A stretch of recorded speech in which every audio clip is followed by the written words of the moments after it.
और चलिए इसी बीच रुख करते हैं देहरादून का, जहां पर मुख्यमंत्री पुष्कर सिंह धामी क्या कुछ कह रहे हैं, सुनिए। उनकी सहायता के लिए योजना बनवाने का काम सरकार से अनवरत रूप से करती हैं और महिलाओं के भाव को समझती हैं। ऐसी महिला एवं बाल विकास मंत्री आदरणीय रेखा जी और हमारे इस विभाग के सचिव श्री चंद्रेश जी, बंसीलाल राणा जी डायरेक्टर और सभी हमारे अन्य अधिकारीगण, सभी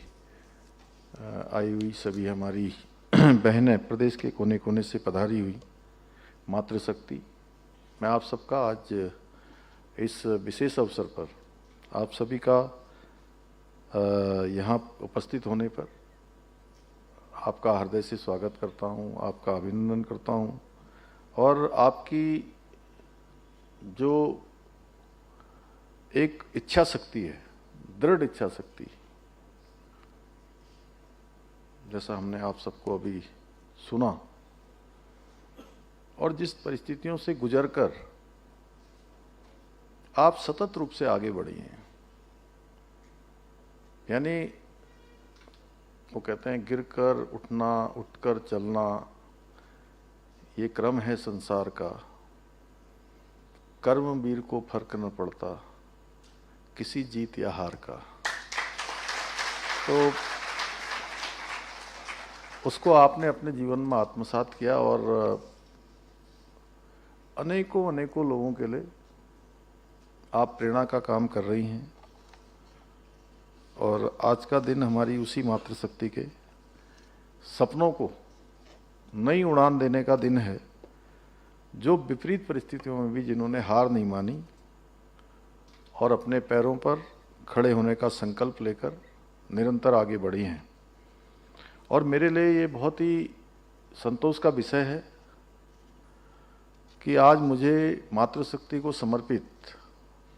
मुख्यमंत्री एकल महिला स्वरोजगार योजना, इसके द्वितीय चरण का शुभारंभ करने का अवसर यहाँ पर प्राप्त हो रहा है। इस अवसर पर जहाँ एक और 212 नई लाभार्थी महिलाओं को 15 लाख रुपए से अधिक की सहायता राशि प्रदान की जा रही है, वहीं प्रथम चरण की 276 महिलाओं को द्वितीय किस्त के रूप में 1 करोड़ रुपए से भी अधिक की राशि हस्तांतरित की जा रही है। और मुझे पूरा विश्वास है कि ये योजना हमारी एकल बहनों के जीवन में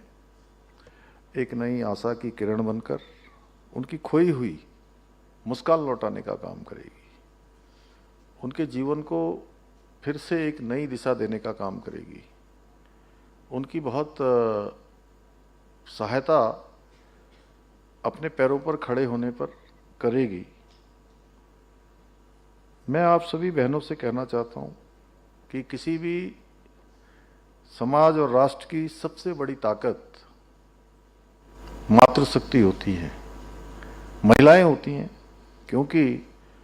जब कोई नारी सशक्त होती है, कोई महिला सशक्त होती है, तो वो अपने परिवार के साथ साथ समाज को और राष्ट्र को भी सशक्त बनाने का काम करती है, उनको दिशा देने का काम करती है। और आज की नारी तो अंतरिक्ष से लेकर देश की सीमाओं तक और रसोई से लेकर अपने खुद के अनेक प्रकार के व्यवसाय करके, नए नए उद्यम करके, एक से एक नवाचार करके, और मैं तो पूरे उत्तराखंड के अंदर जाता हूं तो मैं एक बात सच में मुझे बहुत मजबूती प्रदान करती है, मुझे मेरे अंदर भी एक बड़ा भरोसा पैदा करती है, विश्वास पैदा करती है। और मैं सच कहूं तो आत्मविश्वास देती मुझे भी अंदर से, जब मैं अपनी बहनों के द्वारा पूरे राज्य के अंदर जो उनके उत्पाद बनते हैं, कोई सिलाई के उत्पाद जैसे आप बना रही हैं, आप ही लोग हैं वो भी, जब वो कोई अच्छे उत्पाद बनाती हैं, कोई सिलाई के क्षेत्र में, कोई बुनाई के क्षेत्र में, कोई हस्तशिल्प के क्षेत्र में, कोई अच्छा खाने का सामान, कुछ महिलाएं हमारी देव स्थानों पर चार धाम यात्रा में प्रसाद बनाने का काम, अचार बनाने का काम, नमकीन बनाने का काम, बिस्कुट बनाने का काम, हमारे ये जो मोटा अनाज है, मड़वे के बिस्कुट बनाने का काम, उससे अनेक प्रकार के अलग अलग प्रकार के उत्पाद बनाने का काम करती है। तो सच में ऐसा लगता है कि जो हमारे प्रधानमंत्री जी ने, उनके मुख से जो बाबा केदार के धाम में शब्द निकले थे कि 21वीं सदी का तीसरा दशक उत्तराखंड का दशक होगा, तो सच में उसको बनाने का काम उसके अग्रदूत के नाम, अग्रदूत के रूप में, उसके ध्वजवाहक के रूप में कोई करने वाला है तो हमारी मातृशक्ति करने वाली है। और आज हर क्षेत्र में आज महिलाएं देश का नाम रोशन कर रही है, हर क्षेत्र में आगे बढ़ रही हैं। और हमारी बहनें अब केवल सहभागिता तक सीमित नहीं है, बल्कि नेतृत्व की भूमिका भी निभा रही है। पहले होता था सहभागिता, अब आगे बढ़ चढ़कर लोगों को दिशा देने का काम कर रही है। जिस क्षेत्र में भी जा रही है सबसे अच्छा काम कर रही हैं। और जब हमारे उत्तराखंड की बात आती है तो हमारा सिर गर्व से ऊंचा उठता है, क्योंकि आज हमारी माताएं बहनें अपना परिवार ही नहीं चला रही हैं। यहीं पर देखिए, अभी आप खुद ही जो है कितने लोगों को रोजगार दे रही है। आप लोग 3-3 बेटियों को, 3-3 बच्चों को भी बढ़ा रही हैं, 4-4 गोल्ड मेडल जीत रही है बेटी। तो अपने आप में बहुत बड़ी बात है, अर्थतंत्र को भी बहुत मजबूती प्रदान कर रही है। और हमारे सनातन में कहा गया है, हमारे शास्त्रों में कहा गया है कि यत्र नार्यस्तु पूजन्ते रमन्ते तत्र देवता, यानी कि जहाँ नारियों का सम्मान होता है, उनका आदर होता है, वहाँ देवताओं का वास होता है, यानी कि वहाँ हर प्रकार की समृद्धि आती है। और इसी भावना को आत्मसात करते हुए हमारी सरकार मुख्यमंत्री एकल महिला स्वरोजगार योजना के माध्यम से हमारी बहनों को आत्मनिर्भर बनाने का संकल्प लेकर आगे बढ़ रही है, जो विपरीत परिस्थितियों में अपने साहस के साथ साथ जीवन की जिम्मेदारियां भी स्वयं निभा रही हैं। यह योजना प्रदेश की माताओं और बहनों को केवल आर्थिक रूप से ही नहीं, बल्कि सामाजिक रूप से भी और मानसिक रूप से भी सशक्त बनाने का काम कर रही है। मैं देख सकता हूं आपके अंदर का जो आत्मविश्वास लौटा है। आप कह रही थी रोडपति से लखपति, करोड़पति बनेंगी, और सच में इस समय हमारे राज्य में 2,65,000 हमारी बहनें लखपति बन गई हैं। और मुझे पूरा भरोसा है कि आप जितनी आई हैं, ये केवल ये सैकड़ों की संख्या नहीं है, ये पूरे राज्य की हमारी महिलाओं के लिए बहुत बड़ा गेम चेंजर का काम करने वाली है। उनके लिए बहुत बड़ा प्रोत्साहन, प्रेरणा का काम आप सब करने वाली हैं, क्योंकि इस योजना का उद्देश्य केवल आर्थिक सहायता देना नहीं है, बल्कि आप लोगों के सम्मान के साथ आप लोगों को पैरों पर खड़ा होने का अवसर प्रदान करना भी है। स्वयं में, परिवार में, आसपास में जब लोग देखेंगे आप अपना रोजगार कर रही हैं, स्वरोजगार कर रही हैं, तो जहां आपके अपने स्वयं के आत्मसम्मान तो बढ़ेगा ही बढ़ेगा, आत्मविश्वास तो आपके अंदर आ ही जाएगा, मजबूती तो आ ही जाएगी। उसके साथ साथ जो आसपास के लोग हैं उनका भी आपको देखने का नजरिया बदल जाएगा, उनके नज़रों में भी बहुत इज्जत हो जाएगी। जब आत्मसम्मान बढ़ जाता है तो लोगों का तो सम्मान खुद ही उनको उनके मन में पैदा हो जाता है। और इस योजना के अंतर्गत महिलाओं को उनकी रुचि और आवश्यकता के अनुसार स्वरोजगार या व्यवसाय समर्पित करने के लिए अधिकतम 2 लाख रुपए तक की परियोजना स्वीकृत की जाती है, जिसमें 75% राशि हमारी सरकार सब्सिडी के रूप में प्रदान करती है। इस योजना में हमने केवल विधवा, परित्यक्ता, तलाकशुदा महिलाओं को ही नहीं, बल्कि एसिड अटैक पीड़िताओं को, आपराधिक घटनाओं से प्रभावित बेटियों को तथा ट्रांसजेंडर को भी शामिल किया गया है। और हमारा स्पष्ट मानना है कि इन सभी महिलाओं को किसी की अनुभूति की आवश्यकता नहीं है, बल्कि ये सभी अपने साहस से, संघर्ष से और आत्मसम्मान की आप सभी जीवंत मिसाल हैं। बहनों, आज आदरणीय प्रधानमंत्री श्री नरेंद्र मोदी जी के नारी तू नारायणी के मंत्र को आत्मसात करते हुए मातृशक्ति के सम्मान, सुरक्षा और सशक्तिकरण के लिए निरंतर कार्य किए जा रहे हैं। चाहे संसद और विधानसभाओं में महिलाओं को 30% का आरक्षण देने का ऐतिहासिक निर्णय हो, बेटी बचाओ बेटी पढ़ाओ अभियान के माध्यम से बेटियों की शिक्षा और सुरक्षा को नई दिशा देना हो, उज्ज्वला योजना के जरिए करोड़ों माताओं बहनों को धुएं से मुक्ति दिलानी हो। भूल तो नहीं गए ना अभी बहुत सालों पहले जो है किस प्रकार से जब तक ये उज्ज्वला योजना नहीं आई थी तो कैसे धुआं आंखों को खराब कर देता था, फेफड़े खराब कर देता था, कितनी परेशानी होती थी। प्रधानमंत्री जी उज्ज्वला योजना लेकर आए और हमने तो देखा कि जब हम छोटे थे कि जो मेंबर ऑफ पार्लियामेंट होते थे, संसद के सदस्य, लोकसभा के या राज्यसभा के, उनको एक कोटा मिलता था। एक कोटा मिलता था कि एक सांसद को 10 लोगों को जो है गैस कनेक्शन देने की छूट होगी। उसके कोटे से जो है खरीदा जाता था। और प्रधानमंत्री मोदी जी ने हर घर तक, हर बहन के लिए, हर माँ के लिए उज्ज्वला का कनेक्शन पहुंचा दिया, हर किसी को धुएं से मुक्ति दिला दी। महिलाओं के लिए करोड़ों शौचालय का निर्माण करना हो। पहले कितनी परेशानी होती थी, मैंने तो स्वयं देखा है, क्योंकि मैं गांव में रहा हूं। एक सामान्य से सामान्य स्थिति परिस्थितियों का एहसास मुझे है कि प्रातःकाल या तो उनको शौच इत्यादि के लिए जाना होता था, या फिर अगर दिन में कभी पेट भी खराब हो जाए तो शाम का इंतजार करना पड़ता था। इतनी कठिन परिस्थितियां थी। और प्रधानमंत्री जी ने इस आज़ाद भारत में 12 करोड़ 16 करोड़ इतनी बड़ी संख्या में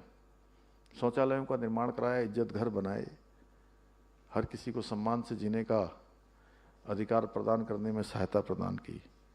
और लखपति दीदी योजना के माध्यम से महिलाओं को आत्मनिर्भर और आर्थिक रूप से मजबूत बनाना हो, या 3 तलाक जैसी कुप्रथा को समाप्त कर महिलाओं को सम्मान और न्याय दिलाना हो। आदरणीय प्रधानमंत्री जी ने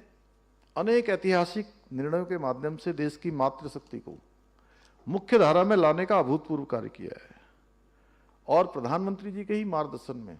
हमारी सरकार भी मातृशक्ति के सर्वांगीण विकास और उनके सशक्तिकरण के लिए, उनकी सुरक्षा के लिए पूरी प्रतिबद्धता के साथ कार्य कर रही है। हमारा प्रयास है शिक्षा, स्वास्थ्य, स्वरोजगार, उद्यमिता, सरकारी सेवाएं सहित प्रत्येक क्षेत्र में महिलाओं को निरंतर उनको भागीदारी मिले, आगे बढ़ने के अवसर मिले। इसी उद्देश्य से प्रदेश में उत्तराखंड राज्य ग्रामीण आजीविका मिशन के माध्यम से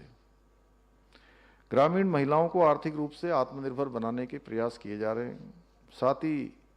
सशक्त बहना उत्सव योजना, महिला स्वयं सहायता समूह सशक्तिकरण योजना के माध्यम से बहनों को आर्थिक रूप से मजबूती प्रदान की जा रही है।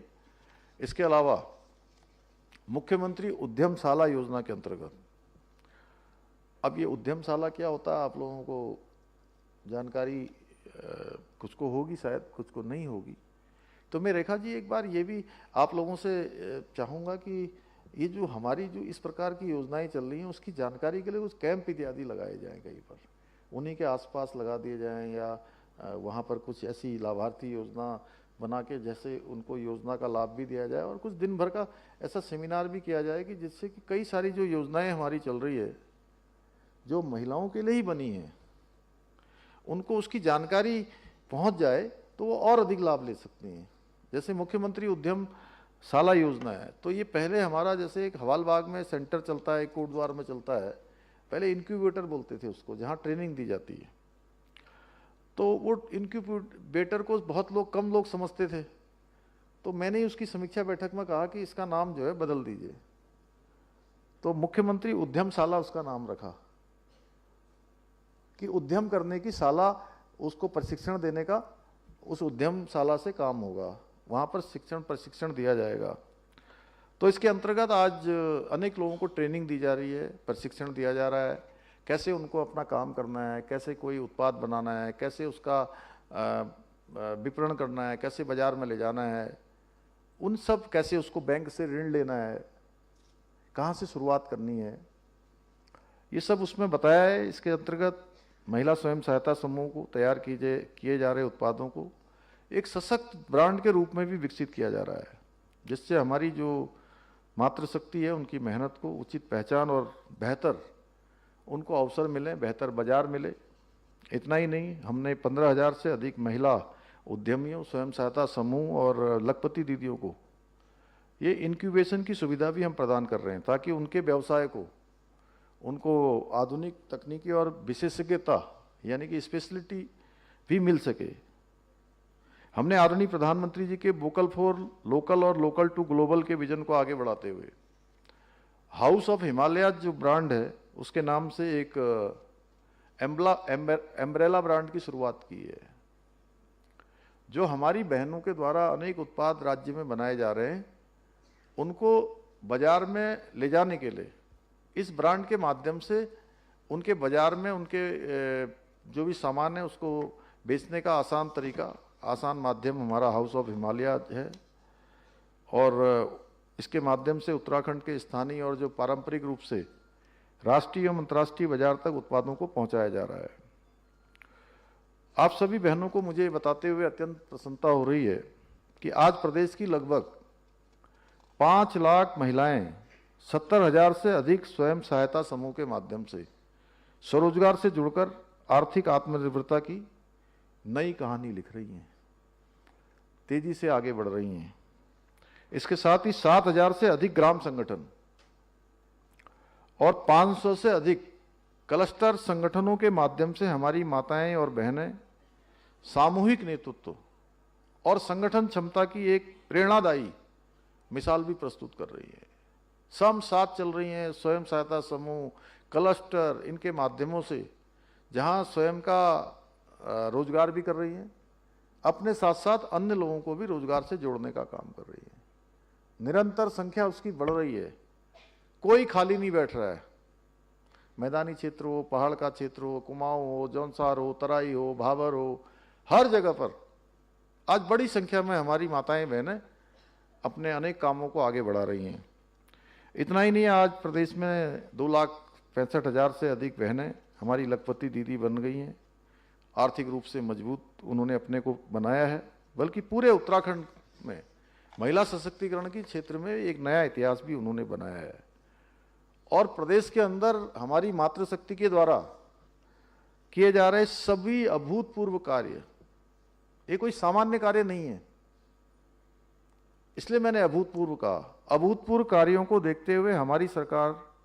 राज्य में उत्पादों की जो प्रोसेसिंग है, पैकेजिंग है, ब्रांडिंग है और बिक्री के लिए एक मजबूत इकोसिस्टम बनाने पर भी काम कर रही है कि आप उत्पाद बनाइए, आप रोजगार बनाइए, आप अपना कोई भी उद्यम करिए, आपको एक इकोसिस्टम मिलेगा, सरकार भी उसमें आपकी मदद करेगी। पहले के समय में होता था कि हम उत्पाद बनाएंगे, उसके बाद वो बाजार में जाएगा कि नहीं जाएगा, उसको कोई खरीदेगा कि नहीं खरीदेगा, हमारा क्या होगा। हमने तय किया, देखा जी अपने लगातार आप लोगों की चिंता करती हैं। ये नहीं कि कोई योजना शुरू कर दी और योजना शुरू करके छोड़ दिया, आपको ऋण भी मिल गया, एक बार ऋण मिल गया उसके बाद आपका काम ही नहीं चला, तो हमारे लिए तो ये स्थिति ठीक नहीं है। इसलिए हम लोग देखिए पहला चरण जब शुरू हुआ था तब भी यहीं पर हम लोगों ने ऐसे ही आप सब बहनों से संवाद किया था, उनके साथ बातचीत की थी, अपनी बात रखी थी, और आज द्वितीय चरण शुरू हो रहा है तब भी कर रहे हैं। और इसके साथ साथ हमारे सचिव महोदय यहाँ बैठे हैं, इनसे भी मैं कहूँगा, एक बात मैं कहना चाहता हूँ, ये जो भी सीमा हमने बनाई है, मैं आज घोषणा करता हूँ, अगर इस सीमा को हमें बढ़ाना भी पड़ेगा तो हम इस सीमा को बढ़ाएंगे भी। इसमें हम यहीं पर रुकने वाले नहीं हैं। कभी भी संसाधनों के अभाव में हमारी प्रगति, हमारी उन्नति, हमारी गति नहीं रुकनी चाहिए, मैं ऐसा मानता हूं। और बहनें हमारी मातृशक्ति हमारी प्राथमिकता में है। और इन सब के पीछे हमारा उद्देश्य है कि हमारी बहनों को उनकी मेहनत का उचित मूल्य मिले, व्यापक बाजार मिल सके, वो आत्मनिर्भर बनने की दिशा में हमने अनेक प्रयास और अनेक कदम इसीलिए उठाए हैं। आज सरकारी सेवाओं में भी हमारे राज्य में महिलाओं को 30% का क्षैतिज आरक्षण हमने लागू किया है सभी सरकारी सेवाओं में उत्तराखंड की, हमारे राज्य की महिलाओं के लिए, जिससे उनको हर क्षेत्र में भागीदारी मिले, हर क्षेत्र में आगे आने का अवसर मिले। इसी प्रकार हमने पूरे देश के अंदर सबसे पहले जो हमारे प्रदेश देश की 50% आबादी है, महिलाओं के अधिकार के लिए, उनके सशक्तिकरण के लिए, उनकी सुरक्षा के लिए सबसे पहले समान नागरिक संहिता का कानून उत्तराखंड में लागू किया है। और ये भी हमारा एक ऐतिहासिक उदाहरण प्रस्तुत करने का कि महिला शक्ति के प्रति हमारी जो एक संवेदनशीलता है, उनके प्रति हमारा संकल्प है कि वो हमारी सर्वोच्च प्राथमिकता में है। तो मैं आप सभी बहनों से आज के अवसर पर मैं आप सभी को विश्वास दिलाना चाहता हूं कि हम आपके अधिकारों और सम्मान की रक्षा के लिए, हमारी पूरी सरकार पूरी शक्ति के साथ, निष्ठा और समर्पण के साथ इसी प्रकार आगे भी कार्य करती रहेगी। मुझे पूरा भरोसा है आप सभी बहनों की, हमारी मातृशक्ति के सहयोग और आशीर्वाद हमें जैसे हमेशा मिलता रहा है। और मैं तो किसी भी कार्यक्रम में जाता हूं, रेखा जी आप तो हैं ही हमारी बहन, लेकिन हमारे को पूरे प्रदेश की बहनें, माताएं, हमारी बेटियां, जिस कार्यक्रम में जाता हूं मुझे लगता है कि 70% बहनें, मातृशक्ति और बेटियां होती हैं और 30% अन्य लोग होते हैं। और किसी कार्यक्रम में और मैं किसी स्टॉल पर पहुंचता हूं तो सच में मैं कितना ही थका हूं, मेरे को नई ऊर्जा मिल जाती है वहां जब मैं उनको देखता हूं कि वो कुछ न कुछ इतना अच्छा बना के रखती हैं वहां पर, अच्छे उत्पाद, अच्छे काम, और उनके चेहरे पर जो खुशी मुझे दिखाई देती है, इतनी आत्मीयता से वो जो है कहीं तिलक करती हैं, कहीं कुछ करती हैं, कहीं संवाद करती हैं, तो सच में मन प्रसन्न हो जाता है। मुझे लगता है, मुझे थोड़ा आत्मिक शांति होती है कि हमारी बहनें जो है सच में हमको बहुत बड़ा संबल प्रदान कर रही हैं आगे के लिए, बहुत बड़ा। तो इसलिए आप सबका सहयोग और आशीर्वाद हमें इसी प्रकार मिलता रहेगा और उत्तराखंड को हम देश का सर्वश्रेष्ठ राज्य बनाने के हमारे विकल्प रहित संकल्प को पूरा करने में अवश्य सफल होंगे। इन्हीं शब्दों के साथ आप सभी के उज्जवल भविष्य की कामना करते हुए, आप सबको बहुत शुभकामनाएं देते हुए मैं अपनी बात को समाप्त करता हूं। धन्यवाद।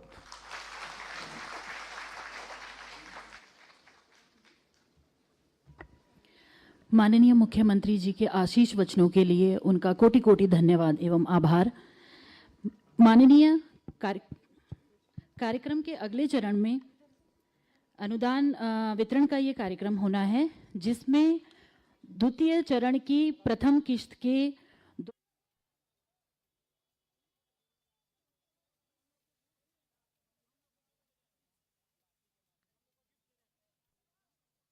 की शुरुआत होती हुई देहरादून से सीएम पुष्कर सिंह धामी तमाम बड़ी बातों पर जोर देते हुए महिलाओं का सशक्तिकरण, महिलाओं का विकास क्यों जरूरी है उस पर उन्होंने जोर दिया। एकल महिला स्वरोजगार योजना का आगाज किया गया है और दूसरे चरण की शुरुआत सीएम धामी करते हुए नजर आएंगे और ऐसे में कई महत्वपूर्ण बातें उन्होंने आज कही हैं। तो देखिए, महिलाओं का सशक्तिकरण जिस पर पीएम मोदी भी जोर देते हैं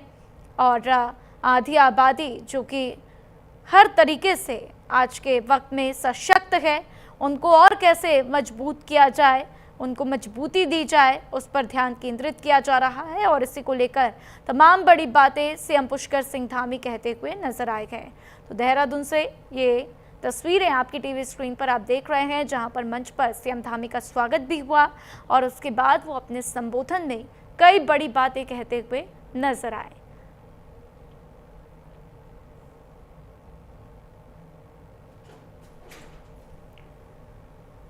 पुष्कर सिंह धामी कई महत्वपूर्ण बातें कहते हुए नजर आए हैं, जिसमें उनकी तरफ से तमाम बातें कही गई। और ऐसे में देखिए किस तरीके से महिलाओं का सशक्तिकरण होना चाहिए, उस पर खासा जोर दिया गया। कई बड़ी बातें उन्होंने कही हैं और इन्हीं बातों के साथ महिलाओं की भागीदारी पर, महिलाओं के ऊपर जोर दिया गया है।